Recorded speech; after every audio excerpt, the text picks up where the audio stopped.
So, thanks for joining. Today's session, we will finish at 5 to 2. So we'll have about 50 minutes together. We'll give you 5 minutes between this session ending and your 2 o'clock. And we're gonna do today's session in kind of 3 parts. For those of you who come to these sessions regularly, you'll kind of know this, but if it's your first time, we'll do some content up front. So I'll just talk about some ideas, and we're specifically looking today at how to avoid ghosting in sales. I was going to say it's a relatively new phenomenon. The term ghosting is new. The principle of being ghosted actually isn't that new, but we'll get to that when we start through the session. And we're going to share some ideas with you today that hopefully help you to start to think differently about how you handle and tackle this situation. And those of you who have been in these sessions before, you'll know that this is thinking time. We try and give you a bit of space to slow down, get off the treadmill, and create some time to think more clearly about what's happening for you in your sales role. So hopefully you'll find that useful today. That's the idea of this session. And what we're going to cover, I talked about, how to avoid ghosting in sales. We'll talk about causes of ghosting. I really like to keep bringing myself back to what does it mean for the customer? So what's the customer journey? What are the stages of the decision-making process that the customer goes through? How does our sales process align with those customer decision-making stages? When we get that alignment right, we tend to find we get less disengagement from customers. So we get higher response rates, we get better insights, and the customer leans into the conversation that we're having. So then we avoid things like ghosting. Now, sometimes it happens and it's unavoidable. It could be to do with the type of customer that you're working with. So we will actually talk about, okay, what are the steps we need to put in place to reduce ghosting? And then I'm going to give you a chance to talk with your colleagues on the call today. We'll do some breakout room discussions and take some feedback at the end, and then we'll wrap up, as I say, by 5 to the hour. So we've got just under an hour today. And then there's a sales program, which a lot of you are on actually, but I'll just talk a little bit about that for anybody who's not on the program who might be interested. I'll just share some details of that and then we'll close. Okay, I think most of you will know me either from being in the programs that we run, or you'll know me through LinkedIn. But I won't do the full kind of spiel on my background, but I will let you know that this year marks my 32nd year in sales of some form, whether that be sales, whether that be sales management, business leadership, or working for myself as a sales coach. And of course, as a sales coach, even though I'm training and developing sales teams and sales managers, obviously I have to sell my services. So I still see myself as very firmly in the sales fast lane. I'm still well and truly in sales. So I'm alongside all of you and your teams. And I'm privileged to work with some amazing clients, some great companies, great organizations, some great teams, and many of you on this call today. Thank you for joining today. And we use a lot of structure in our sessions, as you'll know. Largely that is linked to a lot of the experience I've been very privileged to have gained over the years. And then we distilled that into lots of different resources. So online programs, the book that I wrote, Inspire, Influence, Sell, and another tool I'm going to share with you today that I'd love to give you access to and get your feedback on. So that's the bit about me. I really love sharing what works and seeking out what works in sales and in leadership. That's the thing that really fires me up, because throughout my career, I spent a lot of time doing stuff that didn't work. And that's a lot of lost opportunity. So actually, I think there's a lot to be said for siphoning out stuff that doesn't work, leave it behind, move forward with the things that really do work. And they're the ideas I'm going to share with you today. First big idea, and I know today's session is about ghosting in sales. I think being ghosted in sales and how you tackle it actually is one of the few areas in sales that really leans into the 3 key foundations of success in sales. Let me tell you a bit more about that. I learned this when I was in the sales management position, and I was managing a large sales team. And what I discovered was that a lot of the resources that I had from the company, a lot of the direction I had from the company to manage the sales team, were focused on 2 areas. And those 2 areas weren't the first foundation. The first foundation in sales success is psychology and developing confidence. Confidence in yourself and confidence that you can approach sales with the right mindset. And if we don't have the right mindset, if we don't have the confidence and the self-belief and the belief that actually we can create value for customers, and that we earn our place at the table with customers, if you don't have that mindset, and I didn't have it early in my career, but I didn't realize I didn't have it, it can be a real barrier to your success in sales. And so the first step is build the right psychology, build the right sales confidence. And when we think about ghosting, it really does apply, because very often with ghosting, we will think that the customer's ghosting us, but we probably haven't followed up either sufficiently or in the right time frame or the right number of times. And that very often is a mindset issue, that we start to think, well, I don't want to become a pest. I don't want to seem too needy. I don't, I've messaged them X number of times already. I don't want to keep messaging them again. That is a mindset issue. It's not a skill issue, which is the next foundation. Next foundation is skills and capability. Skills and capability are equally important when it comes to sales, and in particular, avoiding ghosting, because we want to get our skills right. We want to ask the right questions. We want to listen carefully. We want to use the right language to engage or re-engage a customer. If we don't have the skills to be able to do that, then we risk being ghosted or ignored, or our message is not responded to. And skills are equally important. Psychology is the first step. And then the third step, which those of you on the program will know, is systems and consistency. So things like having the right templates, having the right approach to being able to deliver that message to your customer. That's about how you systemize sales and communication and the approach that you take. And I've got a tool today I'm going to share with you. Those of you who are on programs with me will have already seen this tool, but I want to reinforce it because it's so important to help you to get to these three levels and build in these foundations. So let's talk a bit about the customer journey, because this is more important. I would say it's more important to understand this than it is the sales process. And when we think about the customer journey, you'll remember that traditionally we have the sales funnel that looks like this, that makes the assumption that opportunities go from top to bottom and that gravity naturally draws those opportunities down. As we know, that is completely untrue. And in sales, it's the reverse. Gravity acts against you if we don't have control, or at least we don't have a way to systematically follow up those key opportunities and keep that customer engaged, then the customer drops back down the funnel. So we reverse the funnel to remind us of that phenomenon that happens in sales. But the first step for the customer journey is that the customer is unaware that there is a problem to be resolved or an opportunity to create a solution that's better than what they're doing today. And our job in our early preparation, understanding the customer, understanding the market, starting to think about how our value proposition adds, or our products add true value to customers beyond just us wanting to sell them a product, knowing about the outcomes they deliver, making sure that as we are working with other customers, we're gathering that evidence and being able to present that to new customers as, outcome focused rather than product-based sales messaging. Then that preparation allows us to reach out to customers with a message that's more compelling. And in that first instance, when we deliver the right compelling message to a customer, we get the customer from unaware to attentive. So we got someone's attention. Now, you'll know this from the work that you do in everyday life, social media and email. It's easy for someone to get someone's attention in the first instance. The next step is important because we want to go from attention to the next step. And the way that we do, with the way that we move people through to the next step, is that we actually have to, beyond just the early messaging, we then have to share something with a customer that creates insight, that helps the customer to see that there is something they didn't know before and there's a way to do things differently.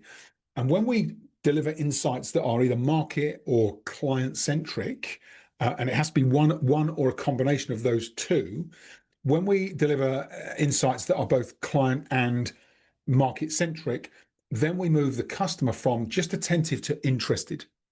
And interest is important because we don't just want, people just, it's a bit like the meerkat kind of analogy where the meerkat's up in the air and then they're gone, right? We don't just want attention, we want interest. We want people to lean in. That's why we share those insights. And once we've got someone to go from attentive to interested, that's the point at which we have to then pivot.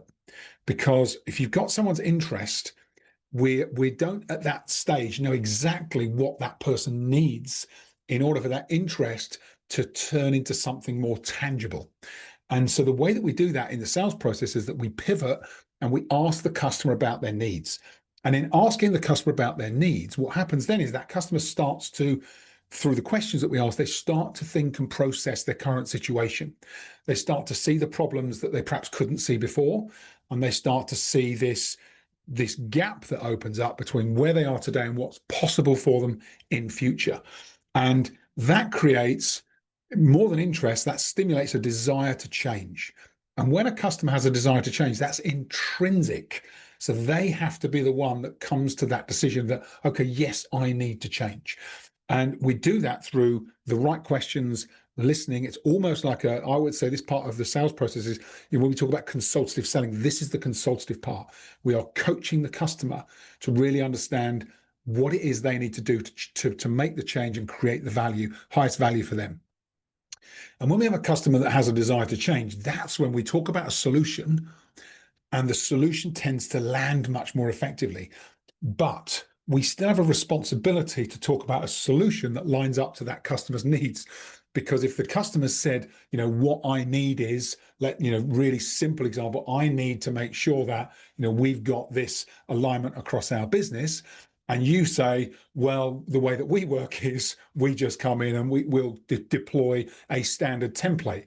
And they'll go, well, I just told you that I needed alignment with my business, and now you're telling me it's a standard framework or template. That causes that misalignment in their own thinking. So we have to make sure that the solution we present aligns with what the customer said they want. And that then satisfies that desire and makes them think, okay, if that fits specifically to me, then I'm prepared to take action. And when a customer is prepared to take action, that's when we make a proposal. And again, that proposal should be tailored to what that customer said they wanted from our interaction. And then the final thing is, beyond just, a customer being willing to take action, to go from willing to take action to actually become a customer, commit to placing an order or signing a contract or an agreement. In order for us to get the customer across that line, and if you think about it, this is where ghosting happens. You've got agreement in principle. Our customer said, yes, I agree in principle to that proposal. And then if you don't follow this last step, this is where ghosting occurs. Because if we don't create immediacy and urgency and the follow-up to the next step, if that's not explicit between us and the customer, that is the pivotal point at which we are at risk of being ghosted going forward. And so we have to be really clear that we've got that final commitment from the customer. We've created clarity and urgency at the end. And I like to think of this kind of one step beyond, which is to take people from being a customer who transacts with us to becoming a loyal client, someone who actually wants to go further than just the standard interaction. They want to really, partner with your business. They want to explore the full menu or full suite of options available and really start to lean into full development with your organization. And we do that through a process of feedback, review, reflection, and improvement. That's the idea of the whole customer journey end to end. So I share that with you because it's been transformational for me as I work through it, and hopefully for you as you start to think about your approach to avoiding ghosting within sales. And that's the linear version. If we park the customer decision stage and just think about the sales process now with those in mind, then I like to think about sales as cycles, because we don't just have single interactions with customers, we go through conversation cycles. And you'll see that the same stages are apparent here on the wheel, but it's the inspire wheel. So we think as we conclude the cycle, actually we prepare and we resume the cycle over and over again. And if you're in more complex, larger account-based sales, you could have, as you know, multiple meetings with customers. We should be going through this cycle during and after every conversation with every customer. So really thinking about the cycle that sales offers us. If we follow that cycle pretty consistently, then you will minimize the situations where you're ghosted by customers. But I also want to touch on mindset. I talked about psychology and skills and systems.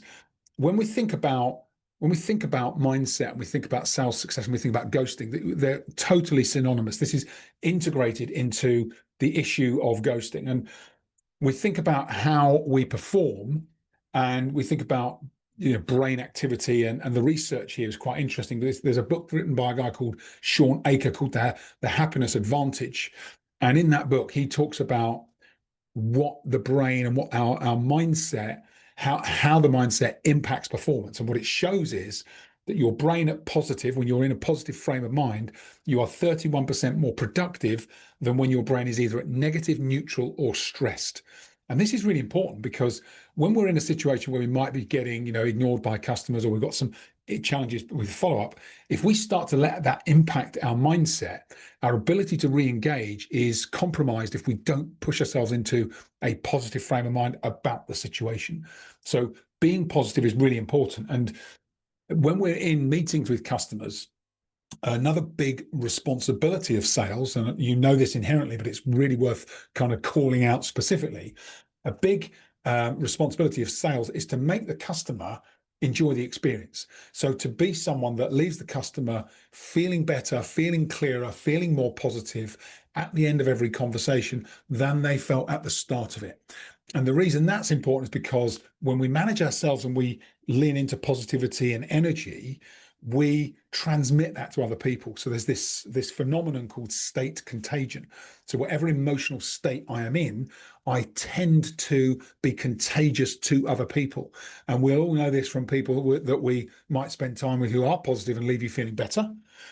But we'll also know people who are perhaps, err on the side of negativity. And when you've spent time with them, they can leave you feeling quite drained and negative yourself. And really our job in sales in particular is to start to think about having an emotional state that we want to be contagious. Is our emotional state worth catching? I very often think to myself ahead of sessions like this one, for example, ahead of sessions with other clients, ahead of sessions with people that I'm working with regularly, am I helping people to feel more positive, more focused, clearer at the end of my sessions than they were at the start? And it's a big responsibility. I probably didn't realize the significance of this early in my sales career. It wasn't until later on that I started to recognize this is something that actually helps you within your sales approach. You become someone that when customers start to think about them, they think, yeah, I want to spend time with that person because they leave me feeling clearer and more positive.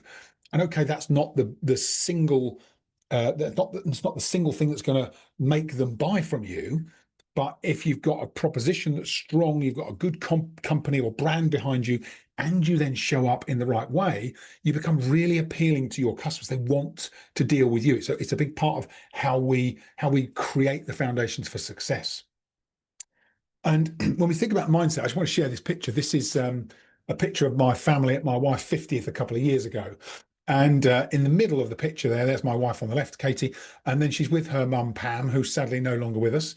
But I wanted to share this picture because it always reminds me when I think about mindset of my mother-in-law, Pam.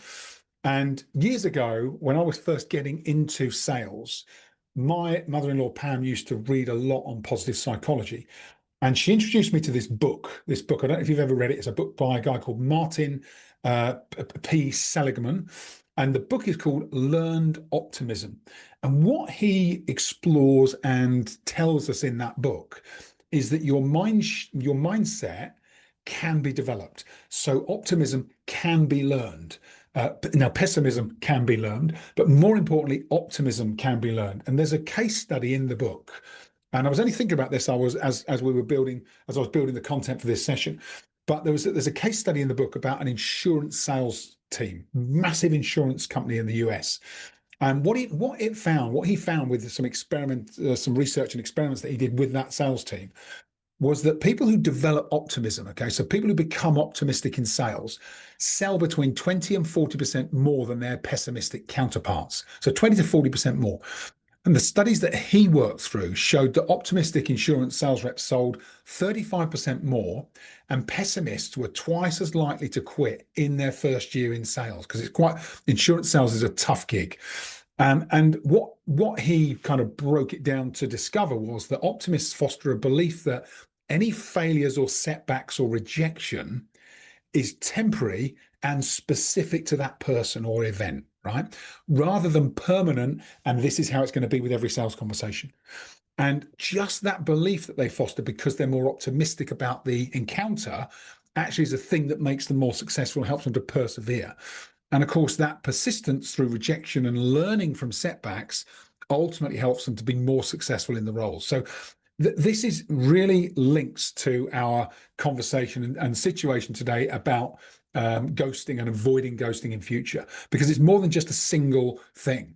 I'm going to read out Chaminder's comment, actually. Chaminda said, it's like when they say to speak it openly into the universe and it will come back. It is a bit like karma. You're absolutely right, Chaminda. It is like karma. You know, when you speak stuff out, when you create the right value, when you believe in something, it's much more likely to become your reality. And very often that is what we experience in sales. And Tina, absolutely, manifestation, absolutely right. And a quick side note that's worth mentioning. I don't know if anybody's read the book. There's a book called Manifest: 7 Steps to Living the Best Life Possible. I'm about halfway through that book at the moment. I really like books on mindset, and it's a really interesting book because it's not what you would think. It's not like, oh, I just sit and think about this stuff and it happens. Actually, what the book teaches you is that is quite the reverse of what happens. You have to, the starting point is thinking about what you want. The next point is speaking it into reality. And then the most important point is taking action to back up that reality. So not letting the fear of failure step in the way of you actually taking the action that you know is going to, over time, deliver the results that you need. So really good links here between some of the topics that we kind of know intuitively are right, but actually we don't always think about them in the way that they line up with sales. And of course, when we think about value, creating value, if you create value through the sales process, and you feel confident that what you're doing is the right thing for your customer, that you are joining up the dots between what they want and what you need, that builds your confidence at the right stage of the sales process to continually ask for commitment. Because very often ghosting is linked to not asking for direct and clear commitment from the customer. So you'll have seen these stats before. I remind myself of these stats at least once a week. I'm not going to read through all of them, but I am going to pull the 3 of the stats out. So the first one is that only 10% of sales professionals make more than 3 contacts with a customer after they've had a meeting. So you have a meeting, if you haven't got the follow-up, or you get the follow-up and then for whatever reason the customer doesn't engage, they don't attend the follow-up meeting, these things happen, right? They do happen. Then only 10% of people would follow up with that customer more than 3 times, okay? But 10% of sales are made on the 4th contact, so that's 1 after 3. But 80% of sales are made on 5th to 12th contact. And it's worth reminding yourself of that fact regularly, because if you, and this is the key point here, I think, if you define ghosting as a customer not responding to you, and that is exactly what ghosting is, right? The customer's not responding. And then whenever someone says to me, I've got a customer that's ghosting me, the first question I ask is, how many times have you followed up with them? Very rarely does someone say more than 3 times. Very rarely. I think almost never has anybody said to me, well, I followed up with them 8 or 9 or 10 times. And sometimes that may be what it takes. The next question I ask, as well as the follow-up question, the next question I ask is, how did you leave the last conversation with that customer? So I'm trying to track back, and I'm always thinking, and some of you may have heard me say this before, I always remember that most problems, the problem that you're dealing with actually happened upstream, okay? And what that means is that the problem isn't the problem you're looking at here and now. The problem is something that you did or didn't do earlier in the process. So at the end of the sales conversation, did you get the follow-up from the customer? If the answer is no, that could be the problem. If we track back further and we say, when you talked about a solution, was the solution completely tailored to what the customer said they needed? If the answer is maybe or no, then that could be the problem. Ahead of that one, did you ask the customer the right questions to truly understand not only what they need and they know they need, but some of the questions that help them to understand that there are perhaps needs that were undiscovered for them. They didn't realize they needed it. Did you create some of those aha moments in your questions?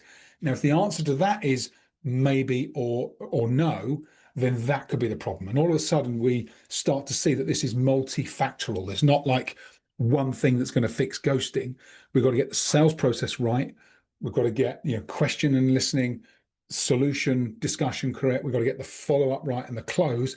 And then we've got to think about our cycle for follow-up. So we've got a number of things going on here when we think about improving ghosting. But let's talk about the steps. So here's what I advise in terms of how to avoid being ghosted. And it kind of brings all of that together into a really simple couple of steps. So firstly, we always make sure that in a conversation with a customer, we're asking the customer why it is they want to change something they're doing today to start working with you and your solution. So why are they changing what they're doing to working with you and your solution? And there's I'm sure you've heard the term that why trumps any what or how, right? We have to be careful when we're asking why questions, but the why a customer wants to change is a really, really powerful question. And if we understand that, the customer says, well, the reason I want to change is, and they can list out, there'd probably be 2 or 3 things that are really driving a change. That's your hook. That's what is going to help you to understand them there and then, but to re-engage them in future. Okay, so we have to understand that reason why. Second, then, is make sure that we ask and the customer tells us why not only they want to change, but why you. So why are they changing, and why are you the right option?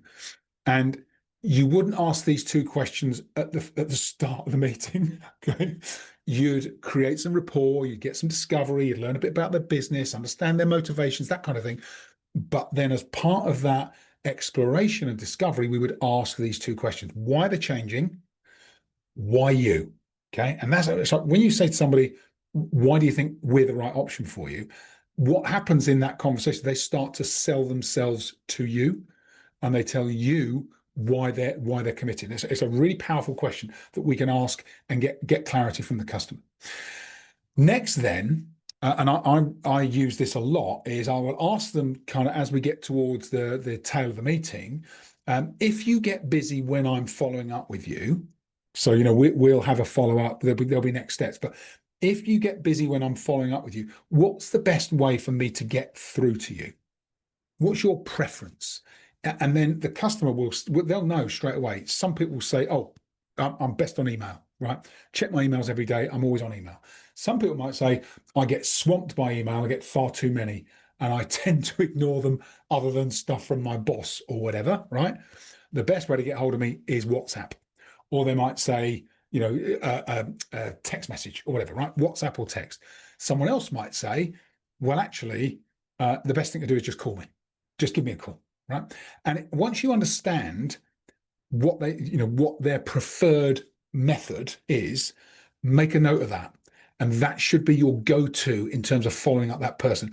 And if you haven't asked that question and they haven't told you, then to a certain degree, you're making an assumption about the best way to follow up with them. And I always like to get absolute clarity over this. And then the fourth thing that we do to avoid being ghosting is the final part of a sales conversation should be us making a commitment to a customer to help them to get the change they want. And I've found this is really powerful. If in the final stages of conversation with a customer, and you've gone through your actions, you know exactly what you're doing, and before you say, thanks very much, I'll see you next time, goodbye, we say to the customer, I really appreciate your time today, and also want to let you know that I'm really committed to helping you to get, and you would say, these changes that we've talked about today, and I'll do everything in my power to make that happen. And there's something about that final part of a meeting where you look a customer in the eye and you make that declaration or commitment to them that creates a different element to the relationship. And I've found that when I do that, and I have to say, I do it most of the time, but there are times when, whether we're pushed for time or something's happened and I haven't done that, then I've noticed that level of connection with the customer might just be, it's not quite as solid as it is when you do this as that final stage of your process. So I want to share those 4 things with you because that's how to avoid being ghosted. This is the preventative measures that you can put in place. So why they want to change, why you, what's the best way to get through to them if they get busy, and making your commitment to helping them get the change they want. This isn't about you, this is about them, remember. So that's how to avoid it. However, even with the best laid plans, we do find that some customers drift, right? So if you are ghosted, what do you do? So here are the steps I recommend if you are ghosted. So step one, when you're reaching back out to a customer, make sure that you're not just saying, I'm checking in, or I'd like to, how are you, all that stuff. We have to include in our message the reason why the customer wanted to change. So if we know why they were looking to change, we use that as information to re-engage them when we are contacting them again and following up. So use that reason why. I'm committed to get you this outcome, which is what they told you they wanted. Second is we obviously use the best way to get through to them that we previously agreed, whether that's email, phone call, WhatsApp, whatever they said was the best way to get hold of them. Use that mechanism, that communication mechanism. Third is to actually this now switches from external, about the customer to you. This is internal, right? Think about what your follow-up sequence for customers is in advance so that you know your regime or your routine. Okay. So you will map out what does your follow-up sequence look like. And I have a follow-up sequence that I follow with customers. So I follow that sequence. If I have to re-engage a customer that maybe has lapsed or I haven't got that follow-up sequence in place, or they haven't showed up for a meeting, for example. So know what your follow-up sequence is, remembering that 80% of sales happens between fifth and 12th contact. So remembering that 80% of sales happens between fifth and 12th contact. And then we want to remind the customer of the commitment that you made. So remember that final commitment you made to the customer was, I'm committed to help you get the change you want. And then in your follow-up message, you can say, I don't want to let you down because there was a commitment that we made to each other and I don't want to let you down. I said I was committed to get this change for you, help to make this change that you wanted. I don't want to let you down. And that messaging can be really powerful. And then finally, as well as knowing your follow-up sequence, I really like being creative in follow-ups and perhaps putting in some information in there that's a surprise to them, something they weren't expecting. And very often, if it can be, you can relate personal things in here as well. You could say, you could use all sorts, right? I have a plethora of different options I use. It might be, I saw this post you put on LinkedIn. It reminded me of this, or I saw a customer just like you recently who had the same challenges you had. It reminded me that I needed to come back to you. Or I might be on holiday, or I might have a holiday picture, and I might say, during my holiday, what it's like when you're on downtime, all sorts of things come to you. You were on my mind. Send them a picture of you from your last holiday. So I was thinking about you then. Can we re-engage? And what we're trying to do really is create lots of opportunities to be able to continue to follow up with that customer in a way that's genuine and allows us to feel good about continuing to reach out to them. So we use some creativity in our follow-up sequence to really help to land that message and get them re-engage. You're engaged. So we've covered a lot. I think I've been talking for about probably 25, 30 minutes. So we've unpacked a lot there, and some of it links to the wider sales process, the things that we do beyond just avoiding ghosting, but link. And then there are some very specific things there about how to avoid ghosting. So I'd love to give you a chance now just to meet with some other people on today's call and have a conversation about perhaps what you're going to take away from today's session and what some of the key changes are that you might need to make so that you either avoid being ghosted, or when you encounter that situation where a customer is perhaps non-responsive, that you have a clearer way to manage that going forward. So let me just let me pause. I'm just going to pause the recording for a second. Start the recording again. Thanks for taking part in the breakout discussions. I'd love to hear some of your key themes from the conversation that you had in each of your rooms. So let's, if one of you from each room would be prepared just to share some headlines, that'd be great. Let's start with Chaminda, Lisa, Stephen, and Susie. Would one of you be prepared to just share some of the headlines of your discussion? Lisa. Chaminda's very kindly volunteered you, Lisa. How do you feel about that? There's nothing like getting chucked under the bus, is there, Kate? No, more than happy to, Chaminda, more than happy. So first of all, I think the sales statistics of the 80% sales are made on the 5th to 12th contact. We said is going to definitely be a key takeaway.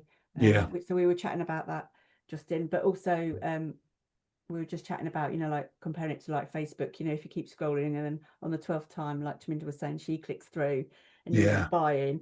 But I said, I think there can be a fine balance where you can get irritated or annoyed. So it is just getting that balance Yeah. of upsetting. And then the other key takeaway that I think Susie we were saying about is if you get busy, not assuming that, just you're available on email, like what is the best way to get in contact with you, and communication. And I think WhatsApp and text message is more personal.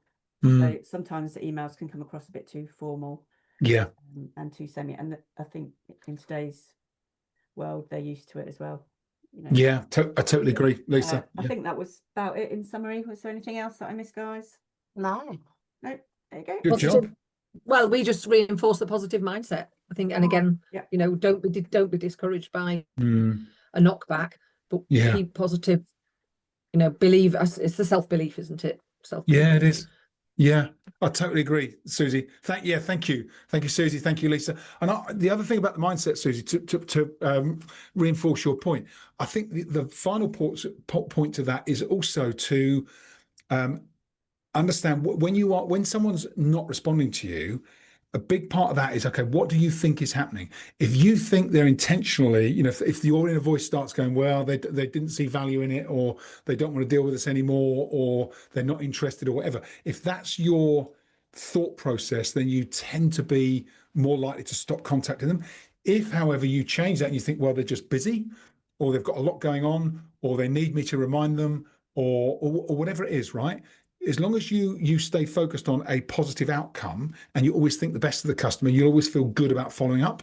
And I think that's the final kind of piece to the puzzle. If we can get that bit in our mind straight, so we're like, actually, I owe it to this customer to keep following up with them until I get a response, then you're much more likely to persevere. And that's how I now think about it. I didn't always think about it like that, but I do now, and it really helps me to continue that follow-up process. Yeah, really good. Thanks, Susie and Lisa and Taminda. Thank you.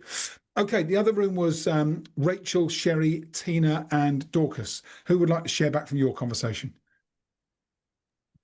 Dorcas, we nominate you. Dorcas, are you there?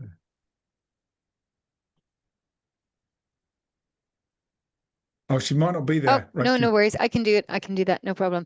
Thanks, Rachel. So look, there was a lot of points there that Lisa had made as well that really rang through with us, that definitely that 80% and that 5 times the fine balance, the 5 to 12 times the contact and the fine balance. Also, one thing that was very poignant was around, you know, when you are getting to that point of communicating or doing the follow-up or the chase of whatever, is to restate the problem statement in a way that becomes the hook to engage the client back in again. And that was a really important one. I personally found, but a few others said the same thing again. And Dorcas made a very good point about, you know, the client wants to have the opportunity to speak about themselves or speak about the issue that they're trying to solve. And maybe it's just finding the right time and giving them the opportunity to do that is what creates that you know, engagement. So no, definitely some really good points there that we'll be taking back. Yeah, perfect. Thanks, Rachel. And you're absolutely right and sometimes it's really easy to overlook, you know, if you've taken the time to understand from a client, this is what's driving the decision here. If we forget to restate that and we end up with, you know, and it's really simple to do, it's really easy, arguably easier to say, you know, where are you with the decision to buy my stuff, right? Yeah. Rather than, you know, you said this was really important to you. I'm committed to helping you to get that outcome. Yeah. Actually, that's really client-centric, and we want to be as client-centric as possible in these follow-up conversations. And I think when you do that, to Lisa's point, where you know, you have to be a bit careful that you don't start to badger the customer. If actually your position on it is, I'm trying to help you get what you told me was important, it's not you saying, I want to sell you my stuff. It's you really trying to meet your commitment to that customer. And hopefully that helps to really help us to lean into following up and making sure that we have that consistency. Yeah, absolutely. Thanks, Rachel. Really good point. Excellent. Thank you. I love these conversations because it just kind of helps us all to kind of almost calibrate what it is that we're going to do. So last couple of things, and then we're going to wrap up. I want to introduce you. Some of you have seen this but you perhaps haven't had the chance to really get to grips with it. So I've been working on something in my business that for the last few months, and I've now rolled it out to my clients. And this is what we call the Inspire Sales Coach. It's an AI coach. So those of you who are used to ChatGPT, it's built in ChatGPT. It's what they call a custom AI GPT. What that means is that it's not only got access to the universe of knowledge within ChatGPT, but it's trained specifically on our sales training methodology and program. So in it is the Inspire Influence Sell book that's uploaded to the ChatGPT, so it references that whenever you ask it questions. It's got our sales toolkit, all the documents and assets that we use within the program. It's got all of the sales training content. At last count, there's about 430 slides. It's got our sales scorecard methodology, and all of the sales articles that I publish weekly also go into the GPT. So it's learning all the time about our methodology and how to work. And if you would like to use it, it genuinely, this might sound strange, I've been using it for the last month or so, one, to road test it, but two, genuinely when I need a quicker decision. And sometimes I'm sitting there thinking, right, what am I going to do about this? I just drop it into the GPT and it gives me that first response where I'm like, of course, that's the answer, or that's on the journey, or on the way to getting the final answer. So it's really, really useful, super productive for you as salespeople. So let me just drop this link in the comments here if you haven't had this. I will, in the email I send to you today to follow up, I'll also include the sales coach, but I'd love for you to road test it. Ask it any question you want, it will answer. I've been using it for all sorts of things lately, and some of the answers it comes back with are really impressive, actually. It's such a comprehensive response to some of the challenges that you might face in sales. So that's the custom GPT. Enjoy using that.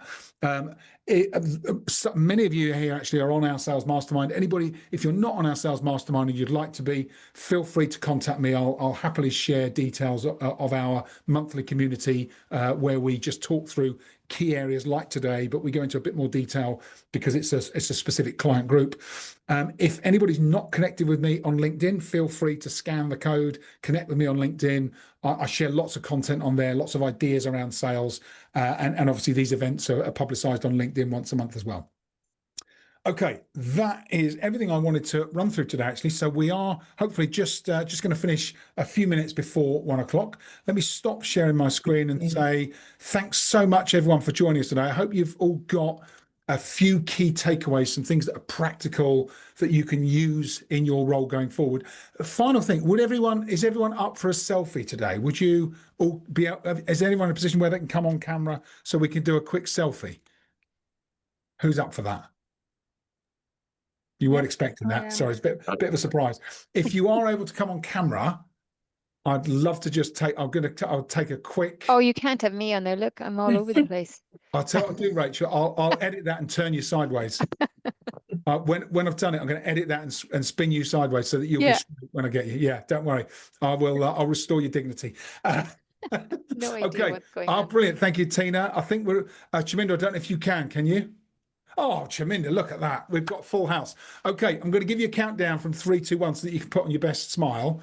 Okay, and we're going to go 3, 2, 1 and go. Oh, you look awesome, all of you. You look absolutely wonderful. Thank you so much. Brilliant. I will.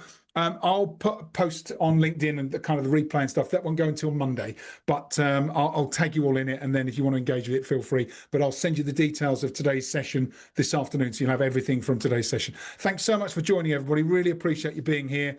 And love that, Rachel. I'll have to rewrite my next follow-up email. Brilliant. Yeah. Use the sales coach. Use the sales coach. It is brilliant for email structure. Have a wonderful rest of your Friday, everybody. I hope it's not too long before you finish. And I look forward to have a great weekend. I look forward to seeing you on the next session. All right. Thanks. Take care. Thank See you then. you. Bye. Everyone. Thanks. Bye. See you. Bye.